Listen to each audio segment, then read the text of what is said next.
आज जो हम करने वाले हैं, हमारा जो चैप्टर रनिंग में था वर्ण विचार का, उसमें हमारा थोड़ा सा बाकी है। इसके अंतर्गत हमारा जो आज चलेगा वो संयुक्ताक्षर। क्या है संयुक्ताक्षर? दो चीज सीखी हमने, संयुक्ताक्षर और संयुक्त वर्ण। संयुक्त वर्ण के अंतर्गत कौन कौन से आते हैं हमारा?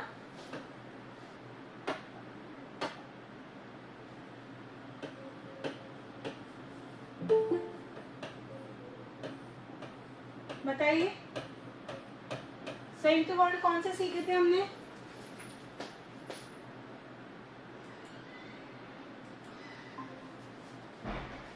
Eight class. Good afternoon ma'am. Good afternoon. संयुक्त वर्ण के अंतर्गत आते हैं हमारा श, त्र, ज्ञ और श्र, श्रमिक, यही आता है। ठीक है। और संयुक्ताक्षर क्या होता है? संयुक्ताक्षर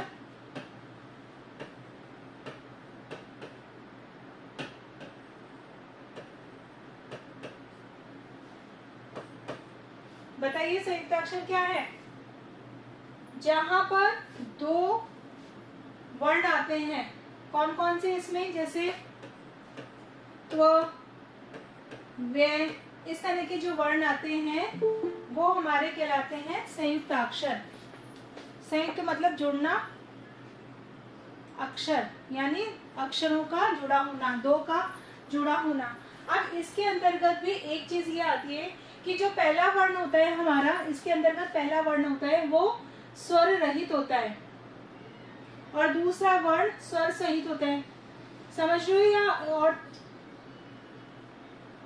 बताओ? जवाब तो एट क्लास। मेरी बात समझ में आई इतनी सी? मैं एक बार और समझा दूं। हाँ, यही तो पूछो। बोलोगे नहीं तो पता कैसे चलेगा कि आपको बात समझ में आ रही है कि नहीं आ रही। देखिए, फर्स्ट मैंने समझाया था आपको संयुक्त वर्ण। ये समझ में आ गया कि संयुक्त वर्ण किसे कहते हैं? श, त्र, ज्ञ और श्र, यानी ये चारों हमारे संयुक्त वर्ण में आते हैं। इतनी सी बात समझ में आ गई? आ गई ना? ठीक है।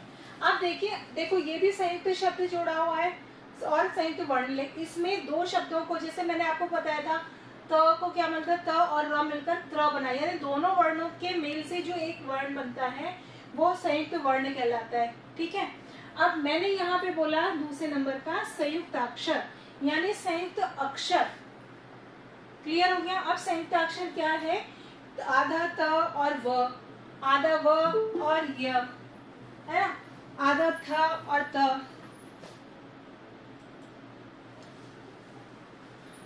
आधा त, सॉरी आधा थ और य, तथ्य। तो ये वाले जो वर्ण हैं ये हमारे संयुक्ताक्षर कहलाते हैं। लेकिन इसके अंदर का क्या खास बात समझ में आती है? जो हमारा पहला वर्ण है, पहला वर्ण क्या है यहाँ पर? त।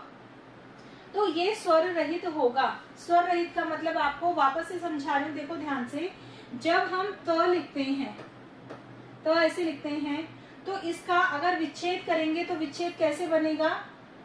क्या बनेगा विच्छेद? त प्लस अ, यही बनेगा ना? यही बना।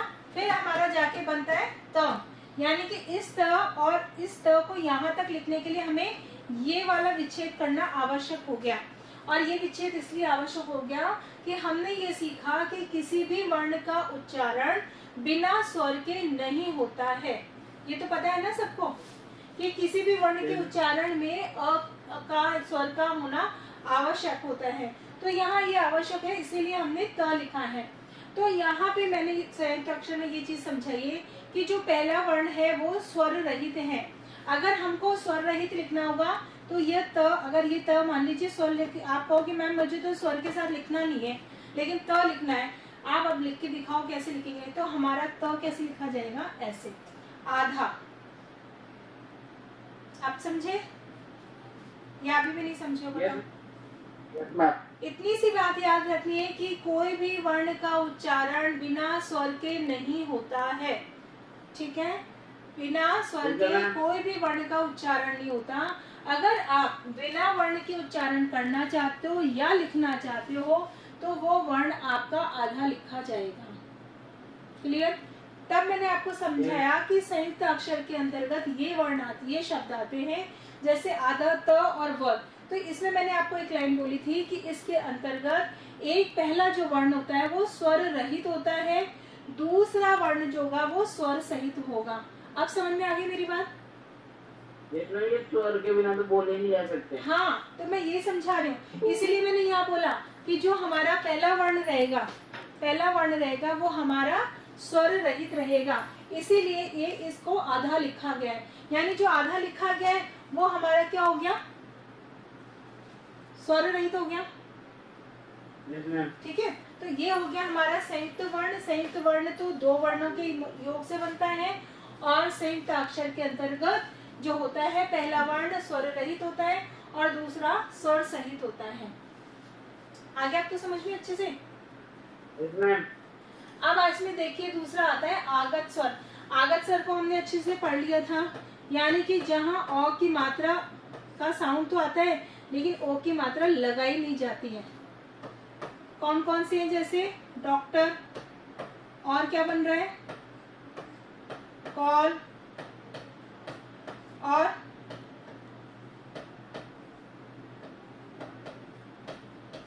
हॉस्पिटल। तो ये यहाँ पर ओ की मात्रा का साउंड तो आ रहा है, हॉस्पिटल, डॉक्टर, कॉल, लेकिन ओ की मात्रा लगाई नहीं जाती, इस तरह से मिलता है, तो वो आगत स्वर के अंतर्गत आता है। और इसके अलावा नुक्ता वाले शब्द ज और फ, ये शब्द आगत स्वर के अंतर्गत आते हैं। क्लियर हो गए यहाँ तक? चलिए नेक्स्ट चलते हैं। नहीं समझ में आए पूछ लो, 10 बार, 15 बार, 20 बार, कोई दिक्कत नहीं है, लेकिन जो पढ़ रहे हैं कम से कम अपनी क्लास का आपको कोई पूछता है तो आपके पास जवाब होना चाहिए। ठीक है, क्लियर है? आगे चले, बोलिए। थक गई क्या क्लास लेते लेते? हाँ, थके थके से लग रहे हो सब, आवाज ही नहीं निकल रही। थोड़ा पानी वानी पी लो, एनर्जी आ जाएगी। खाना वाना खाया नहीं खाया? खा लिया। चलिए ठीक है, बाकी बच्चों ने नहीं खाया, केवल है चेतन ने खाया है। नेक्स्ट, चलो वेरी गुड। चलिए देखिए, अयोगवाह। अयोगवाह के अंतर्गत हमने क्या क्या सीखा था? कौन बताएगा?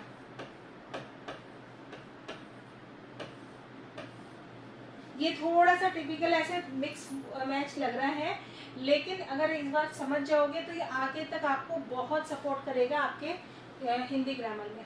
ठीक है, बहुत इजी हो जाएगी समझने में, क्योंकि हम अगर नींव जो होती है वो उसका नहीं पढ़ेंगे और आगे का पढ़ते जाएंगे तो वो माइनस चीज अपनी चलती जाएगी माइनस में, है ना। इसीलिए छोटी छोटी चीजें लेकिन ध्यान से पढ़ने वाली है। अब अयोगवाह हमारा चैप्टर में हिंदी वर्णमाला में अंग और अह, ये दोनों स्वर ऐसे वर्ण हैं जो स्वर ही हैं और न ही व्यंजन। ना तो इनको, क्योंकि आपको ध्यान है अंग और अह को स्वर में गिना नहीं था हमने। स्वरों की संख्या कितनी बनाई थी? प्रीवियस भी याद दिलाना पड़ता है ना। हाँ, याद आ गया? पुराना याद किया करो, हमेशा पढ़ते रहे। स्वरों की संख्या 11 बताई थी, और अगर इन दोनों में अंग और अह जोड़ देते हैं तो कितनी हो जाती है स्वरों की संख्या? 13 हो जाती है। लेकिन हमने यहाँ पढ़ रहे हैं कि जो अंग और अह है उनको हम ना तो स्वरों में लिखते हैं और ना ही हम इनको व्यंजन में लिखते हैं। तो इसलिए अगर हम इन दोनों में ही नहीं लिखते तो ये क्या कहलाएंगे? हमारा अयोगवाह। समझ में आ गया? हाँ ठीक है। अभी तक हमने यही पढ़ते, इतने सालों से पढ़ते आ रहे, तो हमें ये पता है कि स्वर अ से लेकर अंग तक है। लेकिन आज हमसे जब कोई पूछेगा कि स्वर कितने होते हैं तो हम अपने आप बता सकते हैं कि भाई 11 होते हैं। वो बोलते हैं नहीं 13 होते हैं, काउंट करवा दो। वो आपको काउंट करवाएगा, तब आपके पास ये जवाब होना चाहिए कि भाई आप बिल्कुल सही हो। लेकिन स्वरों की संख्या के अंदर अ से लेकर औ तक ही आते हैं, अंग और अह नहीं आते। फिर सामने वाला व्यक्ति आपको कहेगा जब अंग और अह स्वर की गिनती में नहीं आते हैं तो फिर इनको क्या कहते हैं? भाई व्यंजन कहते हैं। आप कहोगे नहीं व्यंजन भी नहीं कहते। ठीक है, व्यंजन भी नहीं कहते तो फिर क्या कहते हैं? तो हमारे पास जवाब होना चाहिए कि इन दोनों स्वरों को हम क्या कहते हैं इन दोनों को, वर्णों को क्या कहेंगे हम? यज्वा। अयोग वाह कहेंगे। समझा सकते हो किसी को भी? Yes ma'am. चलो वेरी गुड। अब देखिए इसके अंतर्गत क्या आता है, अंग की मात्रा को अनुस्वार और अह की मात्रा को विसर्ग कहते हैं। देखिए अब अनुस्वार कौन से होते हैं? अनुस्वार, अब आप कहते हैं ना अंकी बिंदी लगाओ, तो अंकी बिंदी को पता होना चाहिए क्या कहते हैं। अंग की जो बिंदी लगाते हैं उसको क्या बोलते हैं? अनुस्वार। क्या बोलते हैं? अनुस्वार। इसके बाद में आता है अनुनासिक। अनुनासिक किसे कहते हैं हम? चंद्रबिंदु। चंद्रबिंदु। आ गया? अनुस्वार और अनुनासिक, यानी नाक से जो यहाँ से स्वर जो निकलता है ना नोज के ऊपर से, वो होता है हमारा अनुनासिक और ये चंद्रबिंदु। इसके अलावा विसर्ग। विसर्ग पता है किसे कहते हैं? यस मैम, पीछे लगते हैं मैम। क्या लगते हैं पीछे? मैम पीछे 2 बिंदु लगते हैं। 2 बिंदु लगते हैं, वो हमारे क्या कहलाते हैं? विसर्ग कहलाते हैं। और हलंत क्या बोलते हैं? मैम वो हलंत का है। हाँ नीचे दे रहा है किसका है? यज्ञ भी जैसे तव पे जो लगा है ना हलन, मैम वैसा ही किसका है? तव पे ये एक तिरछी सी लाइन होती है। और हलंत की अगर परिभाषा करेंगे तो परिभाषा ये होगी कि अगर हलंत लगाने का मतलब होता है कि उसके स्वर का प्रयोग, हाँ उसके स्वर, एक जो तिरछी लाइन लगाई जाती है उसे हम हलंत कहते हैं। और इसके रहित रूप का मतलब जो होता है वो आधा होता है। अगर इसके बिना अगर लिखते हैं तो यानी कि वो स्वर के बिना लिखा गया है। समझ में आ गया? Yes ma'am. ओके, अब नेक्स्ट आता है वर्णों का उच्चारण। देखो ये थोड़ा सा बहुत डिटेल में नहीं समझा रही हूँ, थोड़ा समझ लो इसको। वर्णों का उच्चारण, कल जब हमने प वर्ग, ट वर्ग, च वर्ग, प वर्ग ये सारे सीखे थे तो आपको उच्चारण करने का मैंने तरीका बताया था कि किसी को होठ से टच करना है, किसी को दांत से टच करके बोलते हैं, किसी में हमारे तालू से टीच को टच करते हैं। अब यहाँ आपको ये दिखाई दे रहा है क्या मेरा ये और थोड़ा सा इसको नो मैम, नहीं दिख रहा मैम। नहीं दिख रहा। अब दिख रहा है क्या? No ma'am. Yes ma'am. देखो अब नो मैम, इसमें, लिखा नहीं दिख रहा। हाँ एक बार रुको मैम थोड़ा और जूम कर दो। और जूम कर दो, दिख रहा है आपको? चलिए देखो एक बार, यस मैम। जो कंठ है, कंठ हमारा कौन सा होता है? गले के यहाँ से जिसमें से हमारे आवाज निकलता है, साउंड निकलता है बोलने के लिए। गला तो ये पूरा होता है, लेकिन जहाँ से हमारे अंदर से आवाज निकलती है वो हमारा कंठ कहलाता है। अब इसमें देखो कंठ में अ आ बोल के देखते जाओ, साथ के साथ पता चल जाएगा। अ आ अंग क ख ग घ ण और ह, ये जो वर्ण हैं ये सारे वर्ण हमारे कंठ से बोले जा रहे हैं। ये आवाज किससे निकल रही है? कंठ से। तो इसलिए इनको हम कंठस्थ बोलते हैं। इसको क्या बोलते हैं हम अपना? कंठस्थ। तो कंठ है बोलने के बाद में, यानी कंठ से निकलने वाले वर्ण हमारे कंठे कहलाएंगे। क्लियर हो गया? इसमें ना तो हमारे दांत से जीभ टकरा रही है, ना होठ से जीभ टकरा रही है, केवल हमारा जो गले के अंदर का भाग है उससे एक ध्वनि निकल रही है और उन ध्वनि का जो लिखित रूप है वो यहाँ पर दिया गया है। क्लियर हो गया यहाँ तक? नेक्स्ट इसमें आता है तालु। अब तालु क्या होता है? यानी हमारी जीभ की जो ऊपर का भाग है, ऊपर होता है, ऊपर के जो भाग होता है उसको हम तालु कहते हैं।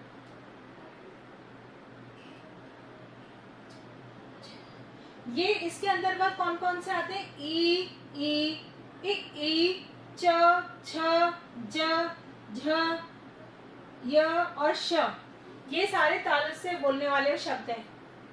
च, छ, यानी कि आपकी जीभ है जो ऊपर जो तालु है वहां टच करके जो शब्द निकलते वो हमारा तालव्य कहलाते। थर्ड नंबर पे हमारा आता है मूर्धा। इसके अंतर्गत जो हमारे तालव्य के ऊपर का भाग है उसमें हमारी जीभ का पीछे वाला भाग टच करेगा। ट, और जो जीभ होगी आपकी ट्विस्ट होगी, थोड़ी सी मोड़नी पड़ती है, सीधी जीभ टच नहीं कर सकते हो आप, वरना वर्ण नहीं निकलेगा। बोल के देख लो। री, हाँ जी। हाँ मैम, ये एंजल जो अभी क्लास आप ले रहे हो, हाँ जी। ये क्लास तो देख नहीं रही है, ये यूट्यूब देख रही है। एंजल, वेरी बैड बेटा। अगर आपका ये पता है पूरा वीडियो रिकॉर्डिंग हो रहा है, आपको सब सुन रहे हैं, अच्छा लग रहा है क्या बच्चे? ठीक है, मैं क्लास के बाद में आपसे बात करती हूँ, आप अपनी क्लास में आ जाइए एक बार। ओके एंजल, चलिए अब यहाँ पर आपको मूर्धा, मूर्धा में कौन कौन से आ गए, कौन कौन से वर्ण आते हैं? री, ट, ठ, ड, ढ, ण और र और श, ये सारे मूर्धा हैं। यानी कि जहां पर आपके ऊपर के तालु को ट्विस्ट करके बोला जाता है, ये वर्ण निकलते हैं, वो मूर्धन्य कहलाते हैं। नेक्स्ट आता है हमारा दंत। दंत का मतलब क्या होता है? संस्कृत में दंत पढ़ते हो ना, दंत मतलब दंत मैम, दांत। दांत। तो दांत, जब हमारे दांत किस भाग को टच करते हैं जिससे कि ये वर्ण निकलते हैं, जिसमें त, थ, द, ध, ल और स। बोल के देखिए आप, आपका जो टीथ से आपकी जीभ टच करेगी और इन वर्णों की का साउंड निकलेगा, वो हमारा हो जाता है दंत है। ठीक है। नेक्स्ट आता है हमारा ओष्ठ। ओष्ठ का मतलब समझते हो ना, होठ। अब होठों में कैसे ऊ, आपका जो ऊ बोलते हैं तो दोनों होठ आपके राउंड हो जाते हैं। ऊ ऊ प, प में दोनों होठ आपस से टकराते हैं और वापस से खुलते हैं। प, फ, भ, म, इस तरह से आवाज आती है। यानी इसमें दांतों का कोई रोल नहीं आ रहा आपका, ठीक है, आपकी टंग का रोल नहीं आ रहा, बल्कि किसका रोल आ रहा है? ओष्ठ का। यानी ऊ ऊ ऊ ऊ में दोनों होठ गोल हो जाएंगे आपके, बोल के देख लो। तो इनको बोलते हैं हम ओष्ठ है। क्लियर? Yes ma'am. हाँ। Yes ma'am. नेक्स्ट आता है हमारा कंठ तालु। यानी गले और तालु दोनों से जो स्वर्ण निकलते हैं उन्हें हम कंठ तालु बोलते हैं। इसको कंठ तालव्य कहते हैं, इसके नाम को बोलते हैं कंठ तालव्य। इसमें आता है ए आई, ए आई, समझ में आया? और हाँ, ए आई, इसमें जीभ टच नहीं कर रही है, लेकिन वहां से भी टच हो रहा है, कंठ से और तालु से आवाज निकल रही है। कंठ ओष्ठ में, कंठ गले में से और होठों से जो साउंड निकलता है, जैसे ओ औ, देखो बोल के देखोगे तो गले में से भी एक साउंड आ रहा है और होठ हमारे गोल हो जाते हैं, ओ औ। तो इसलिए इसको कंठ ओष्ठ कहा जाता है। नेक्स्ट आता है हमारा दंत ओष्ठ। दंत ओष्ठ में होता है व, जो होठों से भी बोला जाता है, तो कंठ से भी बोला जाता है। जिसमें दांत भी काम आ रहे हैं हमारे और होठ भी काम में आ रहे हैं, उनको बोलते हैं दंतोष्ठ है। और नासिका, नासिका के अंतर्गत क्या क्या आते हैं हम?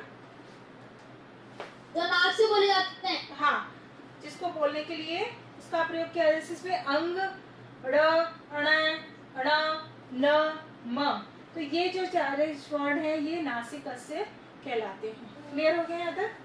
अब नेक्स्ट पे आ जाइए। Yes ma'am. नेक्स्ट आता है हमारा वर्ण विच्छेद। वर्ण विच्छेद का मतलब हमने सीखा था वर्णों को अलग अलग करना। क्लियर है यहाँ तक? वर्ण विच्छेद जानते हो आप? वर्णों को कुछ खंडों में डिवाइड करना या उनके भाग करना वर्ण विच्छेद कहलाता है। विच्छेद का मतलब ही क्या होता है?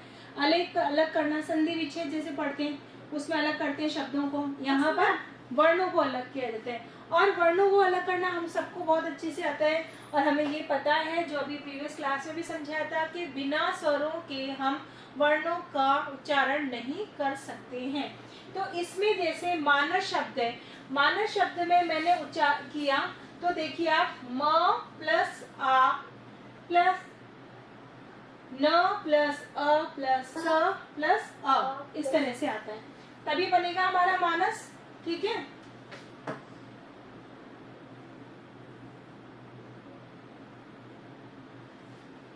समझिए यहाँ तक? Yes ma'am. है ना? तो ये तो हमारा कहलाता है वर्ण विच्छेद। एक टॉपिक हो गया हमारा, जहाँ स्टार लगे हुए वो हमारे टॉपिक है, वो हमारा हो गया वर्ण विच्छेद। सेकंड नंबर पे हम पढ़ रहे हैं वर्ण संयोग। अब विच्छेद का मतलब होता है अलग करना, उसके भाग करना, उसके टुकड़े करना, और वही संयोग इसका विलोम है। विच्छेद का वियोग क्या हो गया? विलोम। संयोग, संयोग का मतलब होता है मिलना। जब कोई चीज टुकड़े टुकड़े करिए उसको मिलाना। या जोड़ना। ठीक है, तो संयोग का मतलब मिलना या जोड़ना। इसके अंतर्गत वर्णों का संयोग के कितने प्रकार माने गए हैं? 2 प्रकार माने गए। 2 प्रकार कैसे माने दो गए? प्रकार। अब 2 प्रकार कैसे देखा?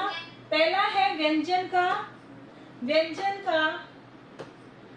व्यंजन से संयोग, व्यंजन का व्यंजन से संयोग, व्यंजन का व्यंजन से संयोग, और सॉरी व्यंजन का स्वर से संयोग, और दूसरा माना गया है व्यंजन का व्यंजन से संयोग। अब व्यंजन का स्वर से संयोग का मतलब समझो क्या होता है? मैम जैसे कहना प्लस एम लाए तो हाँ देखो, आप देखो इसका एग्जांपल भी मैंने कर रखा है। र शब्द लिखा तो र में हमने क्या लगाया? यहाँ पर हलंत लगाया, तो र प्लस अ इज इक्वल टू क्या बना हमारा? र। समझ में आ गया? तो जो हमारा व्यंजन का स्वर, यानी ये तो हमारा क्या है? व्यंजन, और ये हमारा स्वर है।